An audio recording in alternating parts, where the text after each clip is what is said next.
পুরুষ মানুষের ভালোবাসা কখনো দেখা যায় না, দেখা যায় শুধুমাত্র তার দায়িত্ববোধ। যে মানুষটা রোজ খেয়াল করে আপনার খোঁজ রাখে, আপনি খেয়েছেন কিনা, আপনার শরীর ভালো কিনা, এই প্রশ্নগুলো বারবার করে, সেই মানুষটার সবটা জুড়ে আপনি থাকেন।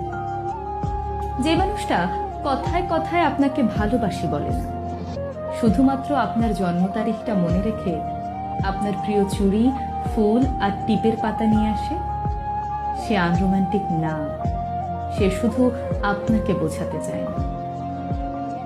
আপনি সারাদিন অনলাইনে না থাকলে যে মানুষটা বাহানা করে আপনার কণ্ঠস্বর শুনতে চায়, অযথাই ফোন দিয়ে আপনাকে রাগিয়ে দেয়, সেই মানুষটা আপনাকে অবহেলা করে না, বরং আপনাকে প্রচন্ড মিস করে। আসলে একজন পুরুষ মানুষকে বুঝতে হলে তাকে তার মতো করে চিনতে হয়। তার পকেটের শূন্যতা, চোখের গভীরতা আর চুপচাপ থাকার মতো অদম্য সাহসিকতার আড়ালে একজন বোকাশোকা, সহজ সরল, সাধারণ মানুষ থাকে। মেয়েরা অভিমানের সবকিছু বলে দিতে পারে, একজন পুরুষ তা পারে না।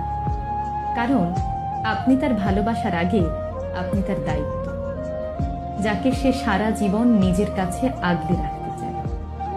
শুধু মুখ ফুটে বলতে চায় না তার ঠিক কতটা জুড়ে আপনি রয়েছেন।